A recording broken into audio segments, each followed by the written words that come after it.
শ্রেণীকৃত ঋণের যে চূড়া সর্বোচ্চ পর্যায়ে সেটা আমরা এখনো পৌঁছাইনি। এটা আরেকটু সময় লাগবে এবং আইনগত কিছু পরিবর্তনও হচ্ছে।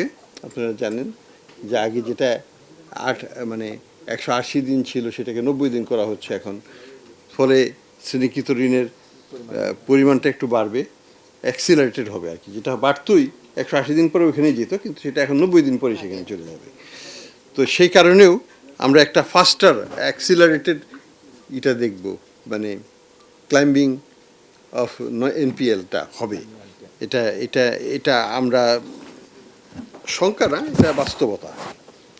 এবং এটার কারণ আমি যাব না, কারণ নিয়ে যথেষ্ট বিশ্লেষণ হয়েছে, যথেষ্ট আলোচনা হয়েছে, কিন্তু সেই দিকেই আমরা যাচ্ছি।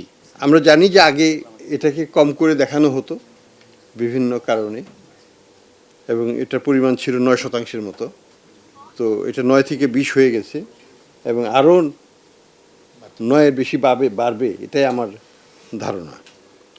তো যাই হোক, পার্থক্যটাও আমরা জানি যে রাষ্ট্রায়ত্ত মালিকানাধীন ব্যাংকগুলোতে এই পরিমাণটা সবচেয়ে বেশি। এটা 42% বর্তমানে, এবং এটা 40 থেকে এর 42.8, মানে প্রায় 43%-এর মতো। আগে ছিল 40.3। আর বেসরকারি ক্ষেত্রেও এটা বেড়েছে অনেকখানি, বাণিজ্যিক ব্যাংকের ক্ষেত্রে 15.6, যেটা আগে ছিল 11.9। এটা ছাড়াও আমাদের আরও অন্যান্য কিছু সংখ্যা আছে ব্যাংকিং খাত নিয়ে। ডিপোজিট গ্রোথটা এখনও পর্যাপ্ত হচ্ছে না। এটা 7-8% যেটাতে আছে সেটা কোনো মতেই গ্রহণযোগ্য না। কাজেই এইখানে আমাদেরকে চেষ্টা করতে হবে সরকারের মানে জনগণের আস্থা ব্যাংকিং খাতের উপর ফিরিয়ে আনতে হবে। সেটা একটা দিক, তবে সেটাও শুধুমাত্র সেটাতেও হবে না। আমাদেরকে আলটিমেটলি ব্যালেন্স অফ পেমেন্টের সারপ্লাসটাকে বাড়াতে পারলে, আমাদের রিজার্ভটাকে আরও বাড়াতে পারলে আমরা কিন্তু এটা করতে পারবো আশা করি। টোটাল ডিপোজিট 17,77,000 কোটি টাকা। এটা বৃদ্ধির হার মাত্র 7.44, একটু বেড়েছে, কিন্তু এটা ইজ নট অ্যাকসেপ্টেবল লেভেল। এটা 8%-এর নিচে আছে বর্তমানে, যেটা হওয়া উচিত একটা স্বাভাবিক, একটা স্বাস্থ্যবান অর্থনীতিতে। এটা হওয়া উচিত 14 থেকে 16, 17, 18 পর্যন্ত। তার উপরে গেলে আবার সেটাও অস্বস্তির কারণ হয়ে দাঁড়ায়। তো এই পর্যায়ে আমি মনে করি যে আমাদের এখানে কাজ করার আছে। আমাদের রিজার্ভ বর্তমানে গতকাল পর্যন্ত $21 বিলিয়ন, এর একটু বেশি ছিল BPM 6-এর হিসাবে।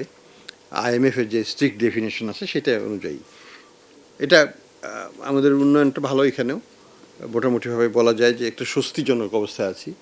এবং IMF-এর যে বাংলাদেশ ব্যাংকের যে হিসাবটা ছিল আগের থেকে, সেটাতে $26 বিলিয়ন মতো আমাদের, এবং এটা আমাদের 4 মাসের বেশ অনেক বেশি হবে যদি হয়।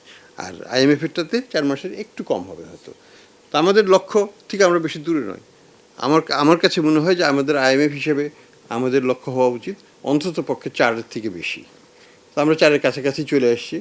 আর কিছু দূর গেলে আমরা এটাকে ক্রস করতে পারবো। তো আমরা এখন পর্যন্ত সেপ্টেম্বর মাসের IMF-এর নেট ইন্টারন্যাশনাল রিজার্ভ টার্গেট আমরা অবজার্ভ করছি, সেপ্টেম্বর, ডিসেম্বরেও করেছি।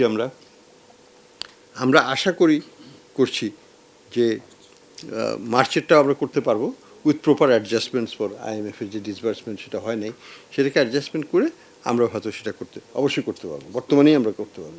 এদিক থেকে আমরা একটা কমফোর্ট জোনে আছি। আমরা মনে করি না যে আমাদের কোনো ইমিডিয়েট কোনো ক্রাইসিস ব্যালেন্স অফ পেমেন্টের থেকেও আসবে বা ব্যাংকিং খাত থেকেও আসবে। আমরা এটাকে কন্টিনিউ করতে পারবো। আমাদের ডিপোজিট গ্রোথটা আরেকটু ভালো করতে পারলে এই ক্রাইসিসটা, যেটুকু সংকট আছে, লিকুইডিটি সংকট আছে কিছু কিছু ব্যাংকে, সেটাও দূর হয়ে যাবে এবং সেটা নিয়ে আমরা কাজ করতে পারবো।